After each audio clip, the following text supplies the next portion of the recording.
શ્રી સહજાનંદ સ્વામી જે પોતાના સત્સંગી પ્રત્યે શિક્ષાપત્રીને લખતા થકા પ્રથમ પોતાના ઈષ્ટદેવ જે શ્રી કૃષ્ણ ભગવાન તેનું ધ્યાન રૂપ મંગલાચરણ કરે છે. હું જે તે મારા હૃદયને વિશે શ્રી કૃષ્ણ ભગવાનનું ધ્યાન કરું છું તે શ્રી કૃષ્ણ કેવા છે? તો જેના ડાબા પડખાને વિશે રાધિકાજી રહ્યા છે અને જેના વક્ષસ્થળને વિશે લક્ષ્મીજી રહ્યા છે અને વૃંદાવનને વિશે વિહારના કરનારા છે અને વૃત્તાલય ગામને વિશે રહ્યા એવા જે સહજાનંદ સ્વામીજી અમે જે તે નાના પ્રકારના જે સર્વે દેશ તેમને વિશે રહ્યા એવા જે અમારા આશ્રિત સર્વે સત્સંગી તેમને ઉદ્દેશીને શિક્ષાપત્રીને લખીએ છીએ. શ્રી ધર્મદેવ થકી છે જન્મ જેમનો એવા જે અમારા ભાઈ રામપ્રતાપજી તથા ઈચ્છારામજી તેમના પુત્ર જે અયોધ્યા પ્રસાદજી નામે અને રઘુવીર નામે જેને અમે અમારા દત્તપુત્ર કરીને સર્વ સત્સંગીના આચાર્યપણાને વિશે સ્થાપન કર્યા છે તથા અમારા આશ્રિત એવા જે મુકુંદાનંદ આદિક નૈષ્ટિક બ્રહ્મચારી તથા અમારા આશ્રિત જે મયારામ ભટ્ટ આદિ ગ્રસ્ત સત્સંગી તથા અમારા આશ્રિત જે સુવાસની અને વિધવા એવી સર્વે બાઈઓ તથા મુક્તાનંદ આદિક જે સર્વે સાધુ એ સર્વે તેમણે પોતાના ધર્મની રક્ષાના કરનારા અને શાસ્ત્રને વિશે પ્રમાણરૂપ અને શ્રીમદ નારાયણની સ્મૃતિઓ સહિત એવા જે અમારા રૂડા આશીર્વાદ તે વાંચવા અને આ શિક્ષાપત્રી લખ્યાનું જે કારણ છે તે સર્વે તેમણે એકાગ્ર મને કરીને ધારવું અને આ શિક્ષાપત્રી જે અમે લખી છે તે સર્વે જીવના હિતની કરનારી છે અને શ્રીમદ ભાગવત પુરાણ આદિક જે સત્શાસ્ત્ર તેમણે જીવના કલ્યાણને અર્થે પ્રતિપાદન કર્યા એવા જે અહિંસા આદિક સદાચાર તેમને જે મનુષ્ય પાળે છે તે મનુષ્ય જે તે આલોક ને પરલોકને વિશે મહાસુખિયા થાય છે અને તે સદાચારનું ઉલ્લંઘન કરીને જે મનુષ્ય પોતાના મનમાં આવે એમ વર્તે છે તે તો કુબુદ્ધિવાળા છે અને આલોક ને પરલોકને વિશે નિશ્ચય મોટા કષ્ટને જ પામે છે. તે માટે અમારા શિષ્ય એવા જે તમે સર્વે તેમણે તો પ્રીતિય કરીને આ શિક્ષાપત્રીને અનુસરીને જ નિરંતર સાવધાનપણે વર્તવું પણ આ શિક્ષાપત્રીનું ઉલ્લંઘન કરીને વર્તવું નહીં. હવે તે વર્ત્યાની રીત કહીએ છીએ જે અમારા જે સર્વે સત્સંગી તેમણે કોઈ જીવ પ્રાણી માત્રની પણ હિંસા ન કરવી અને જાણીને તો ઝીણા એવા જૂ માકડ ચાંચડ આદિક જીવ તેમની પણ હિંસા ક્યારેય ન કરવી અને દેવતા અને પિતૃ તેના યજ્ઞને અર્થે પણ બકરા મૃગલા સસલા માછલા આદિ જે કોઈ જીવની હિંસા ન કરવી કેમ જે અહિંસા છે એ જ મોટો ધર્મ છે એમ સર્વશાસ્ત્રમાં કહ્યું છે. અને સ્ત્રી ધન અને રાજ્ય તેની પ્રાપ્તિને અર્થે પણ કોઈ મનુષ્યની હિંસા તો કોઈ પ્રકારે ક્યારેય પણ ન જ કરવી અને આત્મઘાત તો તીર્થને વિશે પણ ન કરવો ને ક્રોધે કરીને ન કરવો અને ક્યારેય કોઈક અયોગ્ય આચરણ થઈ જાય તે થકી મુજાઈને પણ આત્મઘાત ન કરવો અને ઝેર ખાઈને તથા ગળે ટૂંપો ખાઈને તથા કૂવે પડીને તથા પર્વત ઉપરથી પડીને ઇત્યાદિ કોઈ રીતે પણ આત્મઘાત ન કરવો અને જે માંસ છે તે તો યજ્ઞનું શેષ હોય તો પણ આપતકાળમાં પણ ક્યારેય ન ખાવું અને 3 પ્રકારની સુરા અને 11 પ્રકારનું મદ્ય તે દેવતાનું નૈવેદ્ય હોય તો પણ ન પીવું અને ક્યારેક પોતા વતે કાંઈક અયોગ્ય આચરણ થઈ ગયું હોય અથવા કોઈ બીજા વતે અયોગ્ય આચરણ થઈ ગયું હોય તો શસ્ત્રાદિકે કરીને પોતાના અંગનું તથા બીજાના અંગનું છેદન ન કરવું અથવા ક્રોધે કરીને પણ પોતાના અંગનું તથા બીજાના અંગનું છેદન ન કરવું અને ધર્મ કરવાને અર્થે પણ અમારા સત્સંગી કોઈએ ચોરનું કર્મ ન કરવું ધણિયાતું જે કાષ્ટ પુષ્પ આદિક વસ્તુ તે તેના ધણીની આજ્ઞા વિના ન લેવી અને અમારા આશ્રિત જે પુરુષ તથા સ્ત્રીઓ તેમણે વ્યભિચાર ન કરવો અને જુગઠું આદિક જે વ્યસન તેનો ત્યાગ કરવો અને ભાંગ મફર માજમ ગાંજો એ આદિક જે કેપ કરનારી વસ્તુ તે ખાવી નહીં અને પીવી પણ નહીં અને જેના હાથનું રાંધેલ અન્ન તથા જેના પાત્રનું જળ તે ખપતું ન હોય તેણે રાંધેલ અન્ન તથા તેના પાત્રનું જળ તે શ્રી કૃષ્ણ ભગવાનની પ્રસાદી ચરણામૃતના મહાત્મ્ય કરીને પણ જગન્નાથપુરી વિના અન્ય સ્થાનકને વિશે ગ્રહણ ન કરવું અને જગન્નાથપુરીને વિશે જગન્નાથજીનો પ્રસાદ લેવાય તેનો દોષ નથી અને પોતાના સ્વાર્થની સિદ્ધિને અર્થે પણ કોઈને વિશે મિથ્યા અપવાદ આરોપણ ન કરવો અને કોઈને ગાળ તો ક્યારેય ન દેવી અને દેવતા તીર્થ બ્રાહ્મણ પતિવ્રતા સાધુ વેદ એમની નિંદા ક્યારેય ન કરવી અને ન સાંભળવી અને જે દેવતાને સુરા અને માંસનું નૈવેદ્ય થતું હોય અને વળી જે દેવતાની આગળ બકરા આદિક જીવની હિંસા થતી હોય તે દેવતાનું નૈવેદ્ય ન ખાવું અને માર્ગને વિશે ચાલતા શિવાલય આદિક જે દેવ મંદિર આવે તેને જોઈને તેને નમસ્કાર કરવા આદર થકી તે દેવનું દર્શન કરવું પોતપોતાના વર્ણાશ્રમનો જે ધર્મ તે કોઈ સત્સંગીએ ત્યાગ ન કરવો પરધર્મનું આચરણ ન કરવું પાખંડ ધર્મનું આચરણ ન કરવું તથા કલ્પિત ધર્મનું આચરણ ન કરવું જેના વચનને સાંભળવે કરીને શ્રી કૃષ્ણ ભગવાનની ભક્તિ ને પોતાનો ધર્મ એ બે થકી પડી જવાય તેના મુખ થકી ભગવાનની કથા વાર્તા ન સાંભળવી જે સત્ય વચન બોલવે કરીને પોતાનો દ્રોહ થાય તથા પારિકો દ્રોહ થાય એવું જે સત્ય વચન તે ક્યારેય ન બોલવું જે કૃતજ્ઞ હોય તેના સંગનો ત્યાગ કરવો, વ્યવહાર કાર્યને વિશે કોઈની લાંચ ન લેવી. ચોર, પાપી, વ્યસની, પાખંડી, કામી તથા કિમિયા આદિ ક્રિયાએ કરીને જનનો ઠગનારો એ 6 પ્રકારના મનુષ્ય, તેમનો સંગ ન કરવો. જે મનુષ્ય ભક્તિનું અથવા જ્ઞાનનું આલંબન કરીને સ્ત્રી, દ્રવ્ય અને રસાસ્વાદ તેને વિશે અતિશય લોલુપ થકા પાપને વિશે પ્રવર્તતા હોય તેવા મનુષ્યનો સમાગમ ન કરવો. જે શાસ્ત્રને વિશે શ્રી કૃષ્ણ ભગવાન તથા શ્રી કૃષ્ણ ભગવાનના જે વારાહાદિક અવતાર તેમનું યુક્તિએ કરીને ખંડન કર્યું હોય એવા જે શાસ્ત્ર તે ક્યારેય ન માનવા અને ન સાંભળવા.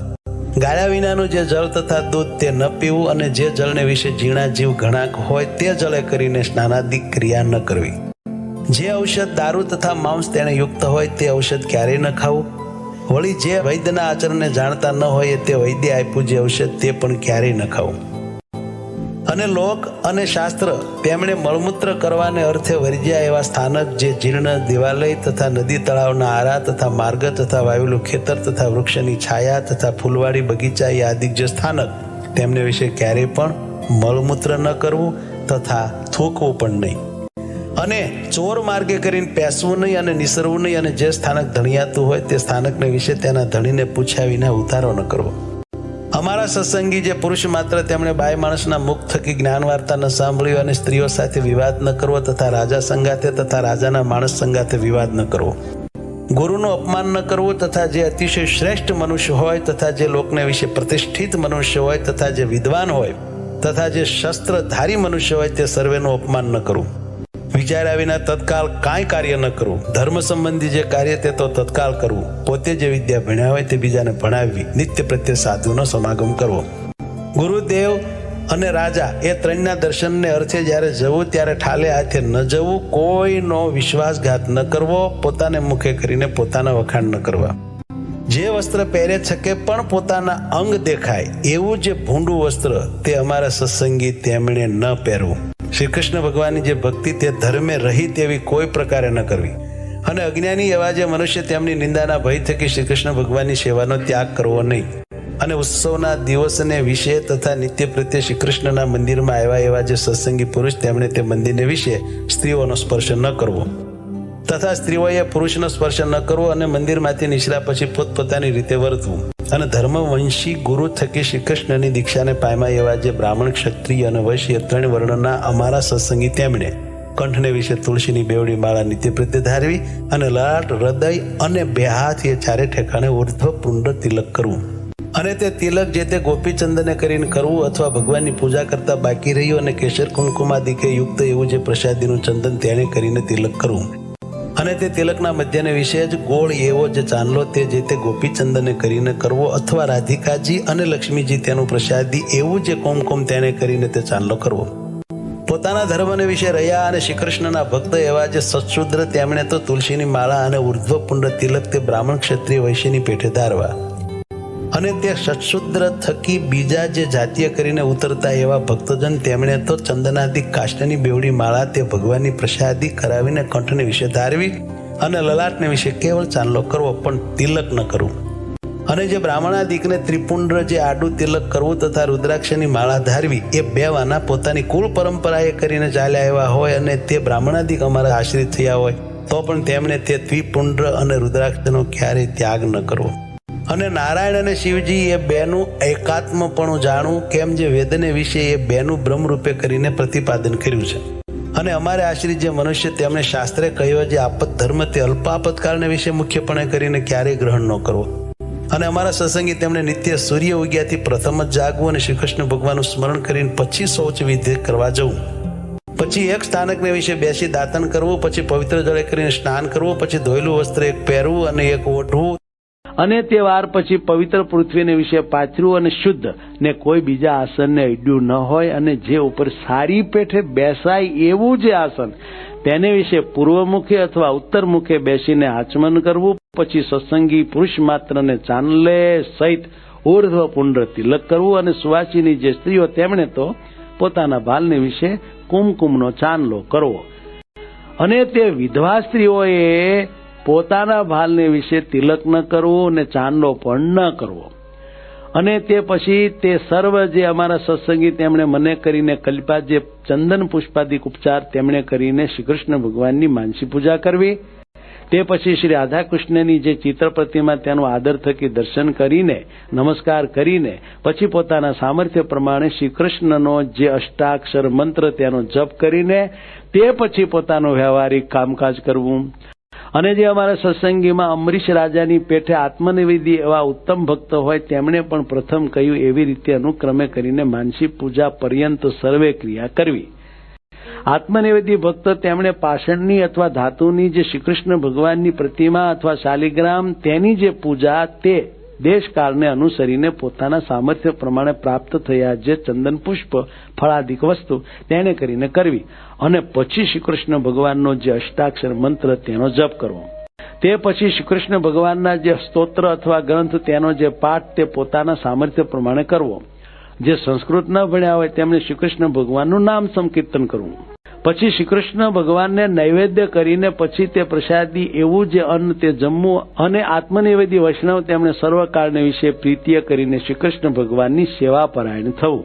અને નિર્ગુણ કહેતા માયાના જે સત્વાદિક 3 ગુણ તેને રહિત એવા જે શ્રીકૃષ્ણ ભગવાન તેના સંબંધ થકી તે આત્મનિવેદી ભક્તની જે સર્વે ક્રિયા તે નિર્ગુણ થાય છે.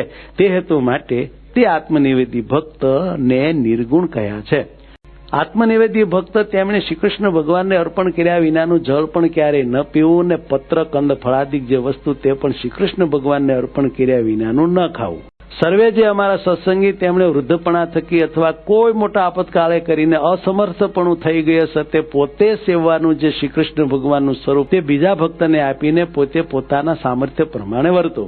શ્રીકૃષ્ણનું સ્વરૂપ પોતાને સેવાને અર્થે ધર્મવંશના જે આચાર્ય તેમણે જ આપ્યું હોય અથવા તે આચાર્ય જે સ્વરૂપની પ્રતિષ્ઠા કરી હોય એ જ સ્વરૂપને સેવવું અને તે વિના બીજું જે શ્રીકૃષ્ણનું સ્વરૂપ તે તો નમસ્કાર કરવા યોગ્ય છે પણ સેવા યોગ્ય નથી. અમારા સર્વે સત્સંગી તેમણે નિત્ય પ્રત્યે સાયંકાળે ભગવાનના મંદિર પ્રત્યે જવું. તે મંદિરને વિશે શ્રી રાધિકાજીના પતિ એવા જે શ્રીકૃષ્ણ ભગવાન તેના નામનું ઉચ્ચ સ્વરે કરીને કીર્તન કરવું. શ્રીકૃષ્ણની કથા વાર્તા તે પરમ આદર થકી કરવીને સાંભળવી અને ઉત્સવને દિવસે વાજિંત્રે સહિત શ્રીકૃષ્ણના કીર્તન કરવા. અમારા આશ્રિત સર્વે સત્સંગી તેમણે જે પ્રકારે પૂર્વ કહ્યું એ પ્રકારે કરીને જ નિત્ય પ્રત્યે કરવું અને સંસ્કૃત અને પ્રાકૃત એવા જે સદગ્રંથ તેમનો અભ્યાસ પણ પોતાની બુદ્ધિને અનુસારે કરવો. જે મનુષ્ય જેવા ગુણે કરીને યુક્ત હોય તે મનુષ્યને તેવા કાર્યને વિશે વિચારીને જ પ્રેરવો. પણ જે કાર્યને વિશે જે યોગ્ય ન હોય તે કાર્યને વિશે તેને ક્યારેય ન પ્રેરવો. પોતાના જે સેવક હોય તે સર્વની પોતાના સામર્થ્ય પ્રમાણે અન્નવસ્ત્રાદિકે કરીને યથાયોગ્ય સંભાવના નિરંતર રાખવી. જે પુરુષ જેવા ગુણવાળો હોય તે પુરુષને તેવા વચને કરીને દેશકાળ અનુસારે યથાયોગ્ય બોલાવો પણ તેથી બીજી રીતે ન બોલાવો. વિનય કરીને યુક્ત એવા જે અમારા આશ્રિત સત્સંગી તેમણે ગુરુ, રાજા, અતિ વૃદ્ધ, ત્યાગી, વિદ્વાન અને તપસ્વી એ 6 જણા આવે ત્યારે સન્મુખ ઉઠવું, આસન આપવું, મધુર વચને બોલાવવું ઇત્યાદિ ક્રિયાએ કરીને તેમનું સન્માન કરવું. ગુરુદેવને રાજા એમને સમીપે તથા સભાને વિશે પગ ઉપર પગ ચડાવીને ન બેસવું તથા વસ્ત્રે કરીને ઢીચણને બાંધીને ન બેસવું. અમારા આશ્રિત જે સર્વ સત્સંગી તેમણે પોતાના આચાર્ય સંગાથે ક્યારેય પણ વિવાદ ન કરવો અને પોતાના સામર્થ્ય પ્રમાણે અન્ન, ધન, વસ્ત્રાદિકે કરીને પોતાના આચાર્યને પૂજવા. અમારા આશ્રિત તેમણે પોતાના આચાર્યને આવતા સાંભળીને આદર થકી તત્કાળ સન્મુખ જવું અને તે આચાર્ય પોતાના ગામથી પાછા પધારે ત્યારે ગામની ભાગોળ સુધી વળાવવા જવું. ઘણું છે ફળ જેને વિશે એવું પણ જે કર્મ તે જો ધર્મે રહિત હોય તો તેનું આચરણ ન જ કરવું. કેમ જે ધર્મ છે તે જ સર્વ પુરુષાર્થનો આપનારો છે. માટે કોઈક ફળના લોભે કરીને ધર્મનો ત્યાગ ન કરવો. પૂર્વે થયા જે મોટા પુરુષ તેમણે પણ જો ક્યારેક અધર્માચરણ કર્યું હોય તો તેનું ગ્રહણ ન કરવું અને તેમણે જે ધર્માચરણ કર્યું હોય તો તેનું ગ્રહણ કરવું. અને કોઈની પણ જે ગુહ્ય વાર્તા તે તો કોઈ ઠેકાણે પણ પ્રકાશ કરવી જ નહીં. અને જે જીવનું જેવી રીતે સન્માન કરવું ઘટતું હોય તેનું તેવી રીતે જ સન્માન કરવું પણ સમદૃષ્ટિએ કરીને એ મર્યાદાનું ઉલ્લંઘન કરવું નહીં. અને અમારા જે સર્વે સત્સંગી તેમણે ચાતુર્માસને વિશે વિશેષ નિયમ ધારવો અને જે મનુષ્ય અસમર્થ હોય તેમણે તો એક શ્રાવણ માસને વિશે વિશેષ નિયમ ધારવો. તે વિશેષ નિયમ તે કયા તો ભગવાનની કથાનું શ્રવણ કરવું, કથા વાંચવી, ભગવાનના ગુણનું કીર્તન કરવું, પંચામૃત સ્નાને કરીને ભગવાનની મહાપૂજા કરવી, ભગવાનના મંત્રનો જપ કરવો, સ્તોત્રનો પાઠ કરવો, ભગવાનને પ્રદક્ષિણાઓ કરવી તથા ભગવાનને સાષ્ટાંગ નમસ્કાર કરવા, એ જે 8 પ્રકારના નિયમ તે અમે ઉત્તમ માન્યા છે. તે માટે એ નિયમમાંથી કોઈ એક નિયમ ચોમાસાને વિશે વિશેષપણે ભક્તિએ કરીને ધારવો. સર્વે જે એકાદશીઓ તેમનું વ્રત આદર થકી કરવું, શ્રી કૃષ્ણ ભગવાનના જે જન્માષ્ટમી આદિ જન્મદિવસ તેમનું વ્રત આદર થકી કરવું તથા શિવરાત્રીનું વ્રત આદર થકી કરવું અને તે વ્રતના દિવસે મોટા ઉત્સવ કરવા. જે દિવસે વ્રતનો ઉપવાસ કર્યો હોય તે દિવસે અતિશય યત્ને કરીને દિવસની નિદ્રાનો ત્યાગ કરવો. કેમ જેમ મૈથુને કરીને મનુષ્યના ઉપવાસનો નાશ થાય છે તેમજ દિવસની નિદ્રાએ કરીને મનુષ્યના ઉપવાસનો નાશ થઈ જાય છે. સર્વ વૈષ્ણવના રાજા એવા શ્રી વલ્લભાચાર્ય તેના પુત્ર જે શ્રી વિઠ્ઠલનાથજી તે વ્રત અને ઉત્સવના નિર્ણયને કરતા હવા અને તે વિઠ્ઠલનાથજીએ કર્યો જે નિર્ણય તેને જ અનુસરીને સર્વે વ્રત ને ઉત્સવ કરવા અને તે વિઠ્ઠલનાથજીએ કહી જે શ્રી કૃષ્ણની સેવા રીતિ તેનું જ ગ્રહણ કરવું. સર્વે જે અમારા આશ્રિત તેમણે દ્વારિકા આદિ તીર્થ તેમની યાત્રા પોતાના સામર્થ્ય પ્રમાણે યથાવિધિએ કરીને કરવી. વળી પોતાના સામર્થ્ય પ્રમાણે દીનજનને વિશે દયાવાન થવું. અમારા જે આશ્રિત તેમણે વિષ્ણુ, શિવ, ગણપતિ, પાર્વતી અને સૂર્ય એ 5 દેવ પૂજ્યપણે કરીને માનવા. જો ક્યારેક ભૂત પ્રેતાદિકનો ઉપદ્રવ થાય ત્યારે તો નારાયણ કવચનો જપ કરવો, હનુમાનજીના મંત્રનો જપ કરવો, પણ એ વિના બીજા કોઈ ક્ષુદ્ર દેવના સ્તોત્ર અને મંત્રનો જપ ન કરવો. સૂર્યનું અને ચંદ્રમાનું ગ્રહણ થયે સતે અમારા સર્વે સત્સંગી તેમણે બીજી સર્વે ક્રિયાનો તત્કાળ ત્યાગ કરીને પવિત્ર થઈને શ્રી કૃષ્ણ ભગવાનના મંત્રનો જપ કરવો. અને તે ગ્રહણ મુકાઈ રહ્યા પછી વસ્ત્ર સહિત સ્નાન કરીને જે અમારા ગ્રસ્ત સત્સંગી હોય તેમણે પોતાના સામર્થ્ય પ્રમાણે દાન કરવું અને જે ત્યાગી હોય તેમણે ભગવાનની પૂજા કરવી. અમારા સત્સંગી એવા જે 4 વર્ણના મનુષ્ય તેમણે જન્મનું સૂતક તથા મરણનું સૂતક તે પોતપોતાના સંબંધને અનુસારે કરીને યથાશાસ્ત્ર પાળવું. જે બ્રાહ્મણ વર્ણ હોય તેમણે શમ, દમ, ક્ષમા અને સંતોષી આદિ જે ગુણ તેમણે યુક્ત થવું. ક્ષત્રિય વર્ણ હોય તેમણે સુવીરપણું અને ધીરજી આદિ જે ગુણ તેમણે યુક્ત થવું. વૈશ્ય વર્ણ હોય તેમણે કૃષિકર્મ તથા વણજ, વ્યાપાર તથા વ્યાજવટો એ આદિ જે વૃત્તિઓ તેમણે કરીને વર્તવું. અને જે ક્ષુદ્ર વર્ણ હોય તેમણે બ્રાહ્મણાદિક 3 વર્ણની સેવા કરવી આદિ જે વૃત્તિઓ તેમણે કરીને વર્તવું. જે દ્વિજ હોય તેમણે ગર્ભાધાનાદિક સંસ્કાર તથા આહ્નિક તથા શ્રાદ્ધ એ 3 પોતાના ગુહ્ય સૂત્રને અનુસારે કરીને જેવો જેનો અવસરો હોય અને જેવી ધન સંપત્તિ હોય તે પ્રમાણે કરવા. ક્યારેક જાણે અથવા અજાણે જો નાનું મોટું પાપ થઈ જાય તો પોતાની શક્તિ પ્રમાણે તે પાપનું પ્રાયશ્ચિત્ત કરવું. 4 વેદ તથા વ્યાસસૂત્ર, શ્રીમદ ભાગવત નામે પુરાણ, મહાભારતને વિશે તો શ્રી વિષ્ણુ સહસ્ત્ર નામ, શ્રીમદ ભગવદ્ ગીતા, વિદુરજીએ કહેલી જે નીતિ તથા સ્કંદ પુરાણનો જે વિષ્ણુ ખંડ તેને વિશે રહ્યું એવું જે વાસુદેવ મહાત્મ્ય અને ધર્મશાસ્ત્રના મધ્યમાં રહી એવી જે યાજ્ઞવલ્ક્ય ઋષિની સ્મૃતિ એ જે 8 સત્શાસ્ત્ર તે અમને ઈષ્ટ છે. અને પોતાના હિતને ઈચ્છતા એવા જે અમારા સર્વે શિષ્ય તેમણે એ 8 સત્શાસ્ત્ર સાંભળવા અને અમારા આશ્રિત જે દ્વિજ તેમણે એ સત્શાસ્ત્ર ભણવા તથા ભણાવવા તથા તેમની કથા કરવી. અને તે 8 સત્શાસ્ત્રમાંથી આચાર વ્યવહાર અને પ્રાયશ્ચિત એ 3નો જે નિર્ણય કરવો તેને વિશે તો મિતાક્ષરા ટીકાએ યુક્ત એવી જે યાજ્ઞવલ્ક્ય ઋષિની સ્મૃતિ તેનું ગ્રહણ કરવું. વળી એ 8 સત્શાસ્ત્રને વિશે જે શ્રીમદ ભાગવત પુરાણ તેના 10મ અને 5મ નામે જે 2 સ્કંદ તે શ્રી કૃષ્ણ ભગવાનના મહાત્મ્ય જાણવાને અર્થે સર્વથી અધિકપણે જાણવા. અને 10મ સ્કંદ તથા 5મ સ્કંદ તથા યાજ્ઞવલ્ક્યની સ્મૃતિ એ જે 3 તે અનુક્રમે કરીને અમારું ભક્તિશાસ્ત્ર, યોગશાસ્ત્ર અને ધર્મશાસ્ત્ર છે. કહેતા 10મ સ્કંદ તે ભક્તિશાસ્ત્ર છે અને 5મ સ્કંદ તે યોગશાસ્ત્ર છે અને યાજ્ઞવલ્ક્યની સ્મૃતિ તે ધર્મશાસ્ત્ર છે એમ જાણવું. શ્રી રામાનુજાચાર્યે કર્યું એવું જે વ્યાસ સૂત્રનું શ્રી ભાષ્ય તથા શ્રી ભગવદ્ ગીતાનું ભાષ્ય એ જે 2 તે અમારું આધ્યાત્મ શાસ્ત્ર છે એમ જાણવું. અને એ સર્વે સત્શાસ્ત્રને વિશે જે વચન તે જે તે શ્રી કૃષ્ણ ભગવાનનું સ્વરૂપ તથા ધર્મ તથા ભક્તિ તથા વૈરાગ એ 4ના અતિ ઉત્કર્ષપણાને કહેતા હોય તે વચન બીજા વચન કરતા પ્રધાનપણે માનવા અને શ્રી કૃષ્ણ ભગવાનની ભક્તિ તે ધર્મે સહિત જ કરવી. એવી રીતે તે સર્વે સત્શાસ્ત્રનું રહસ્ય છે.